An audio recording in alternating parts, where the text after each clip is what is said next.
तो जैसा कि हम लोग मेथड पढ़ रहे हैं अभी, ठीक है, और मेथड में हम लोग ने डिस्कस किया है, सारा बेसिक चीज को डिस्कस कर लिए।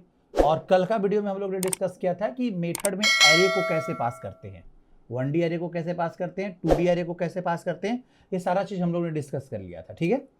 आज हम लोग पढ़ेंगे यहाँ पे कि एक और मेथड होता है जावा में, जिसको हम लोग बोलते हैं कि method with variables argument. Clear है? मतलब देखो, जैसे मेरा कहने का मतलब है, यहाँ पे स्टार्ट करते हैं, ठीक है। देखिए यहाँ पे मेरा कहने का मतलब है कि अगर मान लो कि आप एक मेथड बना रहे हो, ठीक है, देखो यहाँ पे जैसे एक मेथड बनाया void, ठीक है, और यहाँ पे मेथड का नाम सम है, और यहाँ पे दो आर्गुमेंट दिए, इंट a और इंट क्या दिए आप b। क्लियर है? चलिए अब यहाँ पे इस तरीका से कोड लिख दिए। अब इस सम मेथड को जब हम कॉल करेंगे, ठीक है, तो इस केस में क्या होगा कि सम मेथड का आर्गुमेंट फिक्स है, ये जब भी लेगा तो दो आर्गुमेंट सिर्फ लेगा। क्लियर है? ये जब भी लेगा तो दो आर्गुमेंट लेगा, ठीक है। दो से ज्यादा आर्गुमेंट इसको देंगे तो एरर आ जाएगा, कम देंगे तो भी एरर आ जाएगा, ये फिक्स है। इसको बोलते हैं फिक्स्ड लेंथ ऑफ आर्गुमेंट, ठीक है। बस अब इसको क्या बोलते हैं, फिक्स्ड लेंथ ऑफ आर्गुमेंट। लेकिन हमें कोई ऐसा मेथड बनाना है, ठीक है, समझिए बात को, हमें कोई ऐसा मेथड बनाना है जहां पे आपके पास जो मेथड होगा वो वेरिएबल लेंथ ऑफ आर्गुमेंट दे। उसको दो आर्गुमेंट भी दे दे सम करने के लिए, तीन आर्गुमेंट भी दे दे सम करने के लिए, 5 आर्गुमेंट भी दे दे सम करने के लिए, तो उसको बोलते हैं हम लोग वेरिएबल लेंथ ऑफ आर्गुमेंट। तो उस मेथड को कैसे डिक्लेयर करते हैं, समझिए यहाँ पे। मान लीजिए कि एक मेथड हम बना रहे हैं, समझो यहाँ पे, जो मेरा इंटीजर टाइप का रिटर्न करेगा, चलो मेथड का नाम सम ही रख लेते हैं, और यहाँ पे हम इंटीजर टाइप का आर्गुमेंट देंगे, लेकिन एक ऐसा आर्गुमेंट सेट करेंगे जो कि मल्टीपल वैल्यू को क्या करे, रिसीव करे। क्लियर है? मतलब दो भी एक भी देगा तो मेरा काम हो जाए, 5 भी दे तो काम हो जाए, 10 भी देंगे तो काम हो जाएगा, 8 भी देंगे तो काम हो जाएगा। फिक्स नहीं है, जिसका आर्गुमेंट वेरी करे, इसीलिए बोलते हैं उसको variable length of argument. Clear है?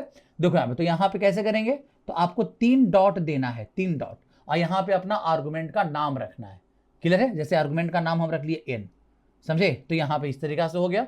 तो अब जो ये n है ना, ये आपको variable length of argument receive करेगा, फिक्स नहीं है।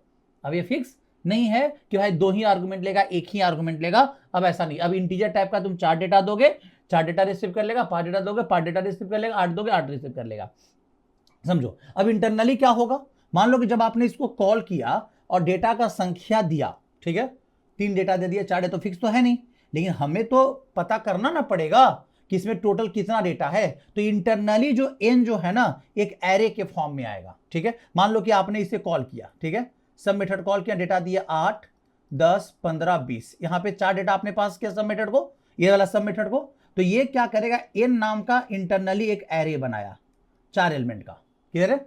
यहाँ पे n नाम का n एरे का नाम n हो गया, और यहाँ पे 8 है, यहाँ पे 10 है, यहाँ पे 15 है, और यहाँ पे 20 है। इस तरीके से बना लिया। मान लो एक और डेटा पास कर देते, यहाँ पे 25 कर लेते, ना 25 भी आ गया। क्लियर है? ये n नाम का एरे हो गया। अब इसको आपको एक्सेस उसी जैसा करना जैसे आप 1D एरे को क्या करते थे, एक्सेस करते थे। क्लियर है? जैसे ये हो गया कौन, n का 0, ये हो गया कौन, n का 1, और ये हो गया n का 2, और ये हो गया n का क्या 3, और ये हो गया n का 4।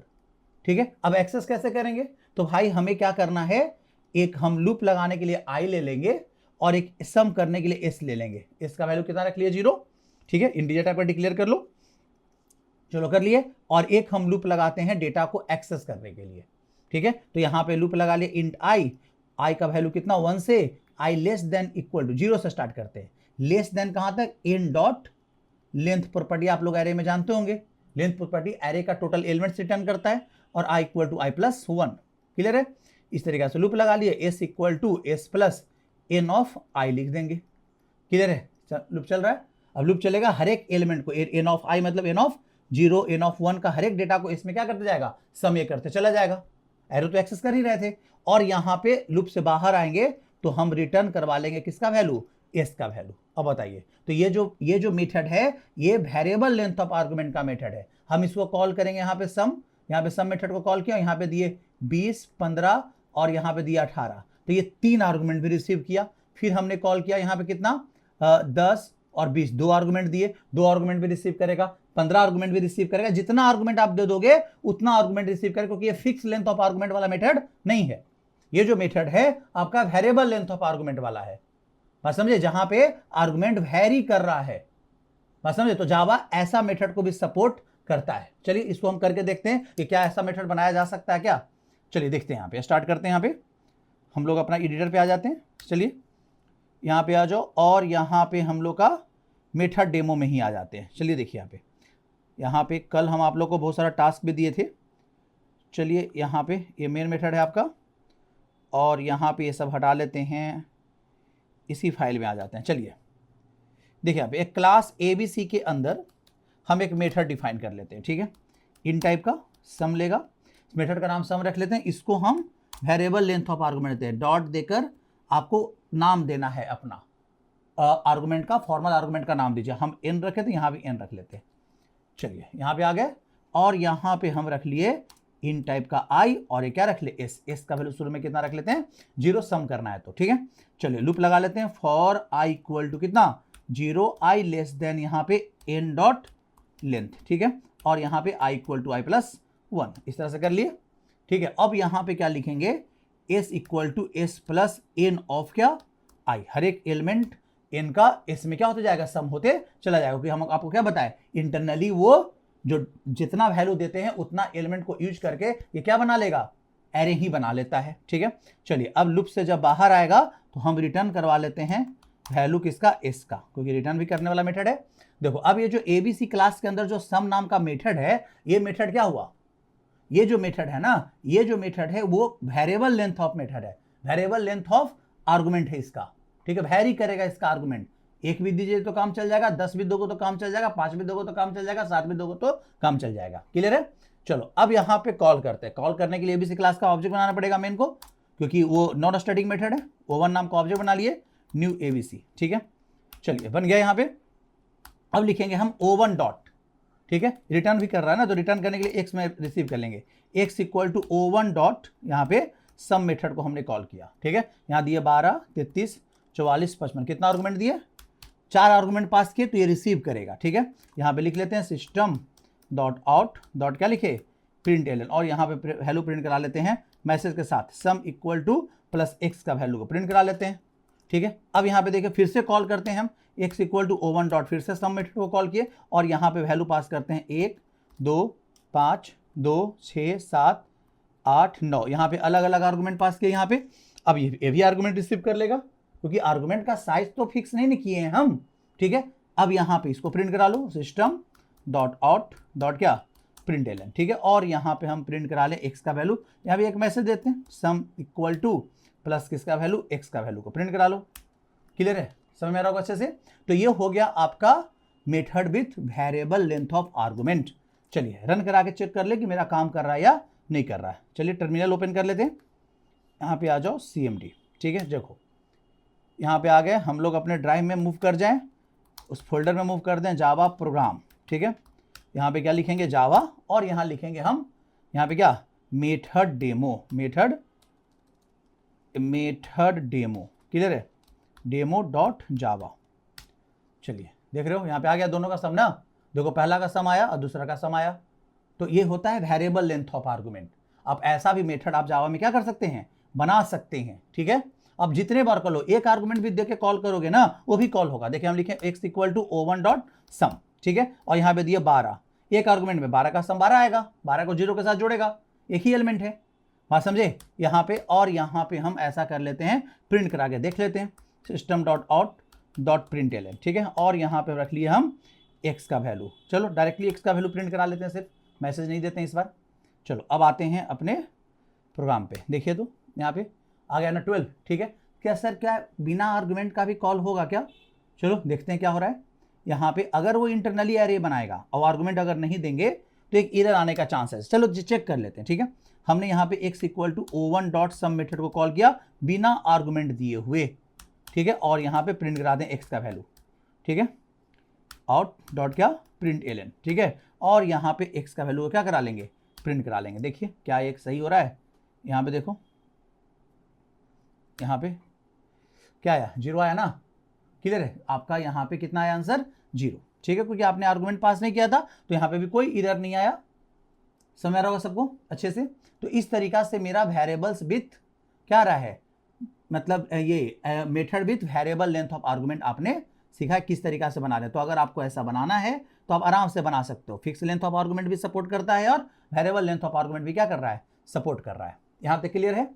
मेथड में ये भी पॉइंट आपको अच्छे से समझ में आ गया होगा कि किस तरीका से जावा में मेथड्स बनाते हैं जिसको मल्टीपल आर्गुमेंट वैरी करके आर्गुमेंट हम पास कर सकते हैं। ठीक है, चलिए अब हम लोग बात करेंगे यहाँ पे कमांड लाइन आर्गुमेंट का। ठीक है, इसी वीडियो में हम आपको एक और टॉपिक पढ़ा रहे हैं, कमांड लाइन आर्गुमेंट।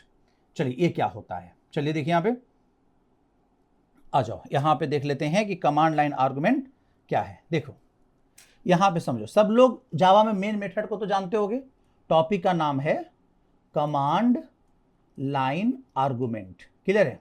चलो मेन मेथड को थोड़ा देखो, मेन मेथड कैसे लिखते हैं, क्लास का नाम दिए, कुछ भी नाम दिए। मेन मेथड हमेशा क्लास के अंदर रहता है, इवन कोई भी मेथड क्लास के अंदर रहता है जावा में। तो मेन मेथड का देखना थोड़ा सा, पब्लिक स्टैटिक वॉइड मेन, ठीक है, मेन मेथड नाम हुआ। और यहां पे एक आर्गुमेंट लेता है, ये स्ट्रिंग args ले रहा है ना, और यहां पे कोड है। अब चलो, अब देखो जिस तरह से हम लोग अपना सिंपल मेथड को कॉल करते हैं, समझना इस चीज को, जिस तरह से हम लोग अपने सिंपल मेथड को क्या करते हैं, कॉल करते हैं। ठीक है, तो कॉल करते हैं तो अगर वो मेथड आर्गुमेंट लेता है तो आर्गुमेंट हम लोग देते हैं। ठीक है, तब वो आर्गुमेंट रिसीव करता है। ठीक है, और कल हम आपको पढ़ाए थे, ठीक है, कि मेथड में एरे कैसे पास करेंगे। ठीक है, तो हम लोग कल भी एक मेथड बनाए थे ऐसे वॉइड डिस्प्ले का, थोड़ा याद करना। ठीक है, और नहीं है तो कल का वीडियो जाकर देखो, उसको हम आर्गुमेंट दिए थे इंटीजर टाइप का, वो एक एरे रिसीव करेगा। ठीक है, यहां पे जब हम डिस्प्ले मेथड को कॉल करते थे तो हमें एक एरे पास करना पड़ता था। क्लियर है, किस टाइप का, इंटीजर टाइप का, क्योंकि ये एरे रिसीव कर रहा है। तो मेन मेथड का भी अगर आप डिस्क्रिप्शन देखते हो, डिक्लेरेशन देखते हो, तो इसमें क्या नजर आ रहा है कि मेन मेथड भी आर्गुमेंट लेता है। क्लियर है, मेन मेथड क्या लेता है, आर्गुमेंट लेता है, स्ट्रिंग टाइप का एरे के फॉर्म में, जिसका नाम है, आर्गुमेंट का नाम क्या है, args। ये इसके जगह पे आप कुछ भी रख सकते हो, arr रख दो कोई प्रॉब्लम नहीं है, abc रख दो कोई प्रॉब्लम नहीं है, बस args नाम है। क्लियर है, वो आर्गुमेंट का नाम है। जैसे यहां आर्गुमेंट का नाम इन हो सकता है, एक्स हो सकता है, वाई हो सकता है, यहां पे args नाम रखता है। वो प्री डिफाइन नहीं है, वहां पे नाम कुछ भी हो सकता है। प्री डिफाइन क्या है, स्ट्रिंग की, स्ट्रिंग टाइप का क्या लेगा, आर्गुमेंट लेगा। क्लियर है, इससे समझ में आ रहा होगा। अब यहां पे समझो, तो ये आर्गुमेंट ये रिसीव करता है, तो हम लोग ये आर्गुमेंट भेज भी सकते हैं। क्लियर है, अब सर भेजेगा कौन, अब बताओ, जब डिस्प्ले मेथड को हम खुद कॉल करते थे, हम लोग खुद कॉल करते थे, ठीक है, तो डिस्प्ले मेथड को हम लोग एक एरे के फॉर्म में डेटा भेज देते थे। ये मेन मेथड को हम लोग तो कॉल करते नहीं है। मेन मेथड कब कॉल होता है, जब आप कमांड प्रॉम्प्ट से, समझना यहाँ पे, कमांड प्रॉम्प्ट से आप अपने क्लास का नाम देते हो, तब जावा कमांड के साथ। ठीक है, उस समय ऑपरेटिंग सिस्टम मेन को क्या करता है, कॉल करता है प्रोग्राम का एग्जीक्यूशन को क्या करने के लिए, स्टार्ट करने के लिए। बात को समझो यहाँ पे, जैसे मान लो सपोज करो कि आप लिखते हो, जैसे डी ड्राइव है, यहाँ पे मेरा फोल्डर है क्या, जावा प्रोग्राम, ये लिखते हो ना, ये कमांड प्रॉम्प्ट यही आता है। और यहाँ पे आप लिखते हो कमांड जावा, और फाइल का नाम मान लो उस समय मेथड डेमो था, इस समय एबीसी है। जिस मेथड जो मेन मेथड जिस क्लास में रहता है, फाइल का नाम हम उसी क्लास के नाम के थ्रू रखते हैं, बिकॉज आपको हम बताए हैं रीजन ऐसा क्यों होता है। ठीक है, क्योंकि मेन मेथड को कॉल करता है ऑपरेटिंग सिस्टम, प्रोग्राम का एक्सेक्यूशन वहीं से स्टार्ट होता है, इसलिए उसको क्लास का नाम देना पड़ता है, उस क्लास का नाम देना पड़ता है जिस क्लास में मेन मेथड है, तब जाके ऑपरेटिंग सिस्टम उसको क्या कर पाता है, कॉल कर पाता है। ठीक है, ये सारा चीज डिस्कस हो चुका है। देखिए जावा यहाँ पे एबीसी और यहाँ पे डॉट जावा। अब बताओ, जैसे ही इस कमांड डालने के बाद इंटर प्रेस करते हो तो ऑपरेटिंग सिस्टम एबीसी क्लास के अंदर में किसको खोजता है, मेन मेथड को खोजता है।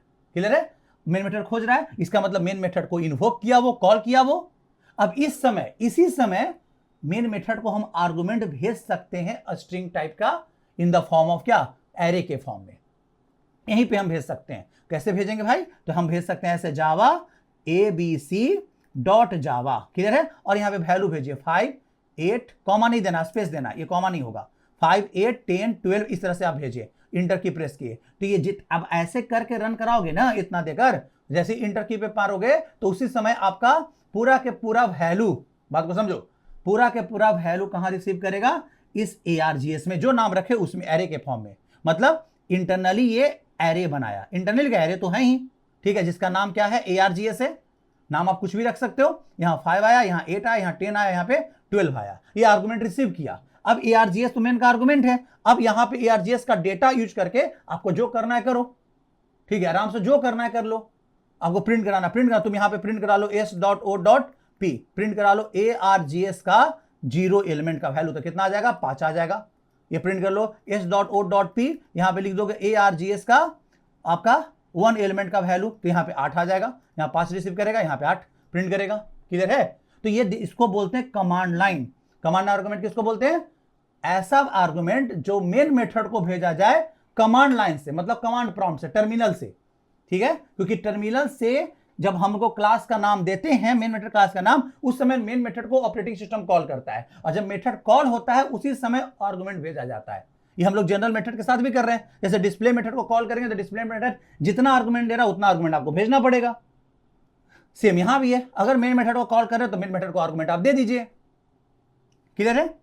समझ में आ रहा होगा सबको? इसी को बोलते हैं कमांड लाइन आर्गुमेंट, जो मेन मेथड को भेजा जाता है टर्मिनल से, कमांड प्रॉम्प्ट से। ठीक है, और वो आर्गुमेंट आप रिसीव कर सकते हो, उस आर्गुमेंट के साथ जो करना करो, लेकिन याद रखना वो आर्गुमेंट जो है वो आपका स्ट्रिंग के फॉर्म में है। यहां जो हम 5 डाले हैं, this is not a integer, this is the string array. Clear है? ये इंटीजर नहीं है, यहां 5 एक स्ट्रिंग है, 8 एक स्ट्रिंग है, 10 एक स्ट्रिंग फॉर्म में है। यहां पे आप राम श्याम मोहन भी डालते वो भी स्ट्रिंग फॉर्म में होगा, 5.5 भी डालते वो भी स्ट्रिंग फॉर्मेट में है, सब एक स्ट्रिंग ही है। आपको इसको स्ट्रिंग को आपको किसमें बदलना होगा? आपको इस स्ट्रिंग को आपको बदलना होगा किसमें?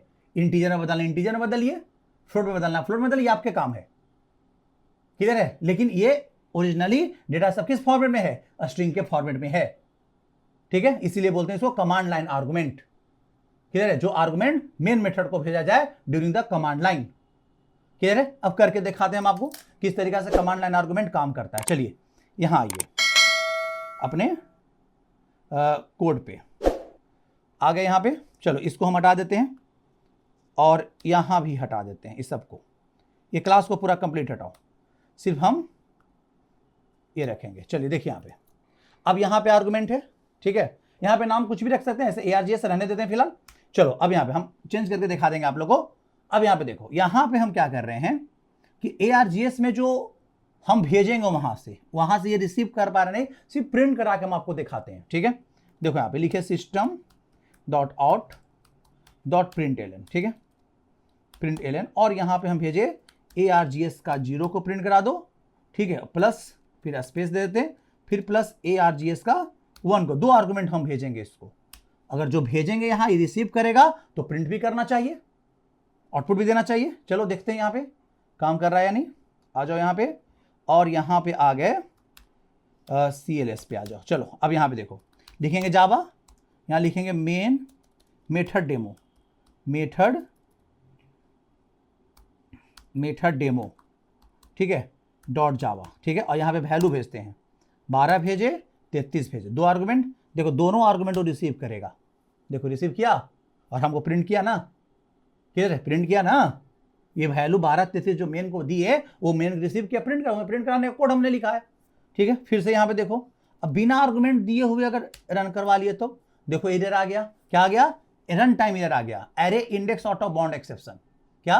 क्योंकि आपने वहां पे args का 0 प्रिंट करवाया है, 1 प्रिंट करवाया है।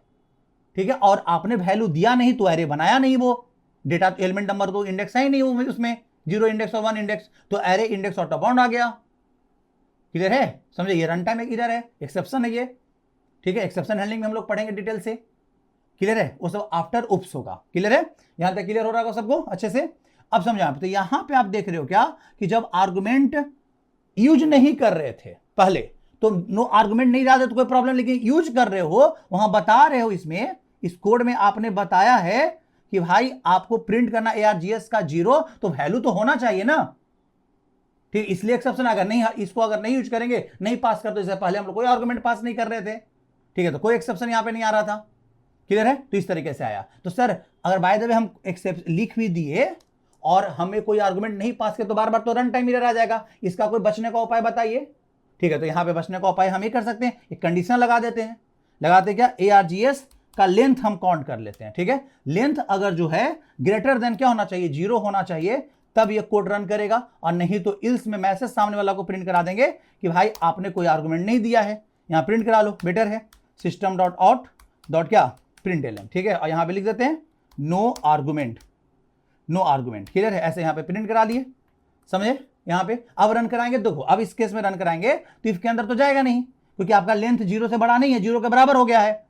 ठीक है, देखो यहां पे आ गया, नो आर्गुमेंट का मैसेज आ गया, इस पार्ट में चला गया। क्लियर? तो अब इफ पार्ट में तब जाएगा जब आर्गुमेंट भेजोगे तुम, आर्गुमेंट नहीं भेजोगे तो इस पार्ट में नहीं जाएगा, इफ पार्ट में नहीं जाएगा, इस पार्ट में चला जाएगा। क्लियर है? अब यहां पे दिखाते हैं हम आपको किस तरीके से काम कर रहा है। देखिए यहां पे, अब आइए, अब यहां पे इफ पार्ट में अब आप समझिए क्या करना है, या अब जो वैल्यू आ रहा है, ठीक है, आपको सभी वैल्यू को प्रिंट करना है एक सीक्वेंस ऑर्डर में। सब कितना आर्गुमेंट भेजेगा तो आपको पता नहीं है, 2 आर्गुमेंट भेजे, 2 आर्गुमेंट भी काम कर सकते हैं, तो 2 आर्गुमेंट के लिए लगा दो फिक्स, ना ज्यादा दे देगा तब तो पूरा प्रिंट नहीं होगा, कम दे देगा तो फिर फिक्स तो नहीं कर सकते कि यार जीएस का 0, यार जीएस का 1, यार जीएस का 2, या आपको ऐसे प्रिंट कराना है, ऐसा नहीं कर सकते। ठीक है, तो कैसे करेंगे हम, तो यहां पे लूप लगा लो, यहां पे एक इंट आई। क्लियर है? आप फॉर ईच लूप भी लगा सकते हो, यहां पे लिखे फॉर आई इक्वल टू 0 से स्टार्ट होगा पहला इंडेक्स, और यहां पे आई लेस देन ARGS डॉट क्या रख ले, लेंथ। ठीक है, और आई इक्वल टू i+1, वो अरे का लेंथ निकाल लेगा आराम से, उसका एक कम तक लूप चला देगा आराम से, कोई दिक्कत नहीं है। और यहां पे लिखेंगे सिस्टम डॉट आउट डॉट क्या, println, और यहां पे लिख देंगे हम ARGS का ith एलिमेंट को क्या करवा लीजिए आप, प्रिंट करवा लीजिए। क्लियर है? देखो आराम से एक्सेस हो जाएगा, जितना आर्गुमेंट हो 2 दोगे 2 में भी चल जाएगा, 5 दोगे 5 में भी चल जाएगा। क्लियर है? यहां पे देखिए, एरे के फॉर्म में आर्गुमेंट तो रिसीव कर ही रहा है ना, यहां पे देखो, यहां पे आ जाओ, यहां पे देखो नहीं दिए हैं, नो आर्गुमेंट का मैसेज आ गया, यहां पे देते हैं 12, 33, 44, 55, 66, 77, 88। ठीक है, देखो यहां पे आ गया वैल्यू। अब ई पार्ट में, इस पार्ट में नहीं गया। ठीक है, लेकिन हम आपको बता रहे हैं दिस ऑल डेटा, ये सारा डेटा क्या है, स्ट्रिंग है, दिस इज नॉट ए क्या, इंटीजर वैल्यू। क्लियर है? क्योंकि आपका जो एरे है वो किस टाइप का वैल्यू रिसीव कर रहा है, स्ट्रिंग टाइप का वैल्यू रिसीव कर रहा है। देखिए स्ट्रिंग टाइप का एरे है यहां पे। ठीक है, चलो यहां पे कोई दिक्कत नहीं। अब यहां पे देखो, यहां पे तो सर अगर ये बताइए कि अगर हमको न्यूमेरिक जोड़ घटाव करना होगा तो स्ट्रिंग के साथ तो जोड़ घटाव नहीं होगा। ठीक है, तो कैसे करेंगे, तो उसके लिए आपको उस न्यूमेरिक स्ट्रिंग को कन्वर्ट करना होगा किसमें, इंट में। क्लियर? इसके लिए भी मेथड है हम लोग के पास। ठीक है, उस न्यूमेरिक स्ट्रिंग को किसमें कन्वर्ट करेंगे, इंट में कन्वर्ट करके काम करेंगे। समझ में आ रहा होगा? देखो यहां पे जैसे मान लो सपोज करो यहां पे कि हमें कोई बोला कि आपको सभी डेटा जो कमांड आर्गुमेंट से आया है सबका सम करके प्रिंट करवाइए। ठीक है, तो हम यहां पे क्या लिखेंगे, यहां पे इन टाइप का एक एस ले लिया, इसका वैल्यू कितना 0।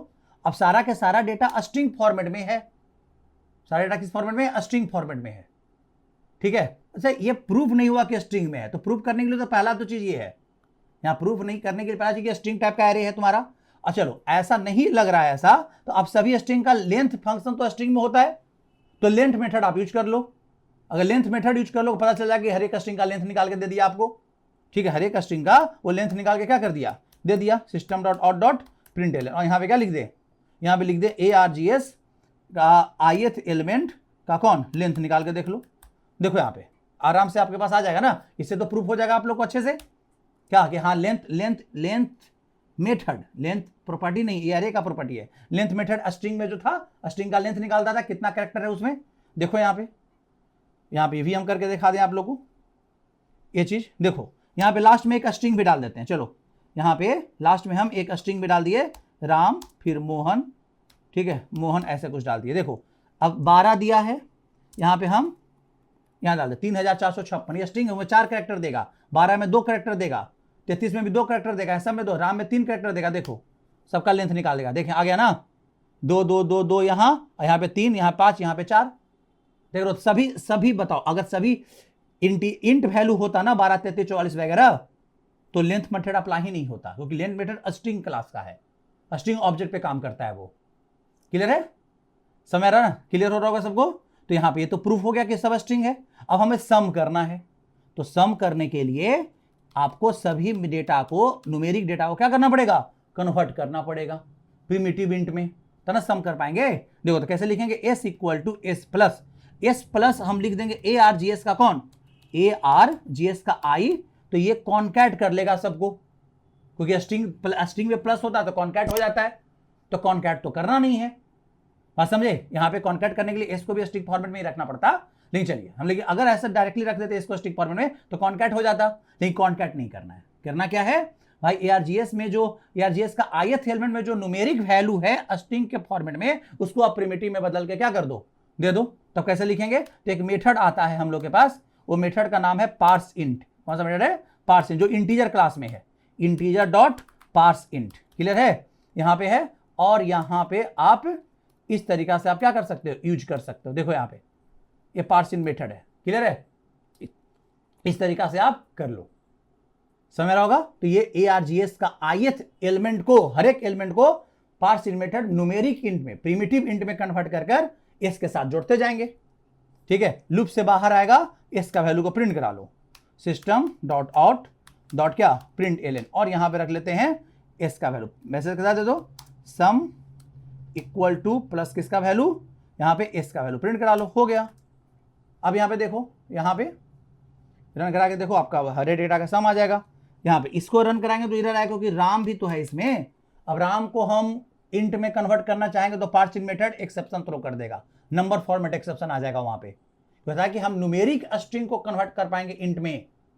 क्लियर है, हम न्यूमेरिक स्ट्रिंग को कन्वर्ट कर पाएंगे किसमें, इंट में। अगर आप अब हमारे किसी में भी वैल्यू में भी अगर एक पॉइंट सिंबल भी आ जाएगा तो हम नहीं कन्वर्ट कर पाएंगे इंट में, कोई स्पेशल सिंबल नहीं कन्वर्ट कर पाएंगे इंट में, सिर्फ सारा का सारा वैल्यू न्यूमेरिक होना चाहिए। जैसे मेरा कहने का मतलब है 1 2 3 डॉट यहाँ पे 4, तो डॉट वो कैरेक्टर कंसीडर कर लेगा, वो इंट में नहीं कन्वर्ट करेगा परसेंट।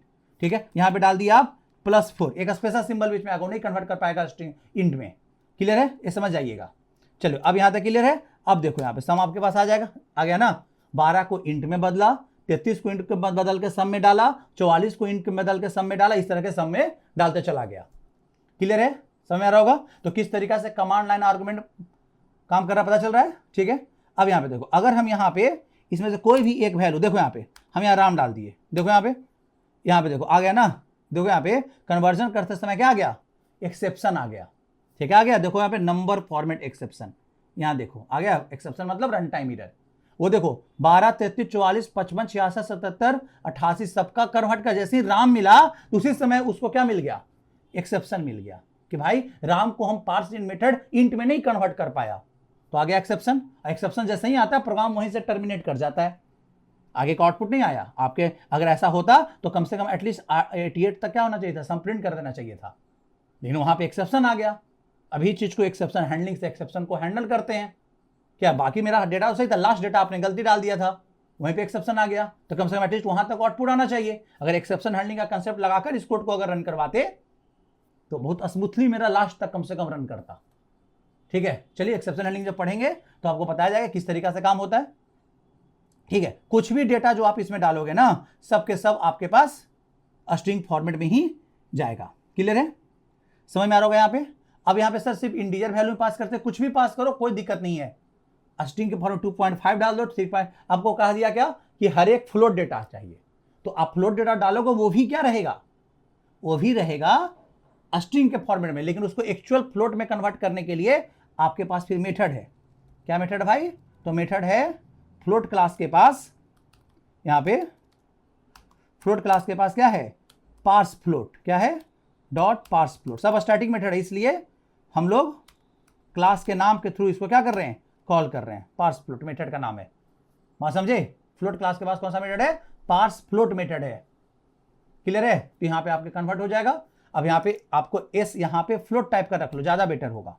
यहाँ पे जो एस है वो किस टाइप का रख लेते हैं, फ्लोट टाइप का एस रख लेते हैं। ठीक है, एस में इनिशियलाइज 0.0f से करते हैं।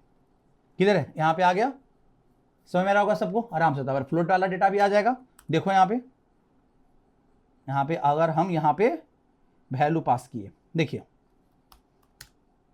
यहाँ पे आ जाओ, यहाँ पे हम वैल्यू पास करते हैं 2.3 4.5 6.7 8.9, देखिए आ गया सम।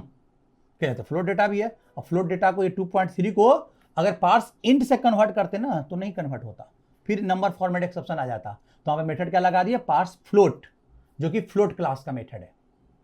ठीक है, समझ में आ रहा होगा। तो आप लोग को आई होप कि समझ में आ गया होगा किस तरीका से कमांड लाइन आर्गुमेंट काम करता है।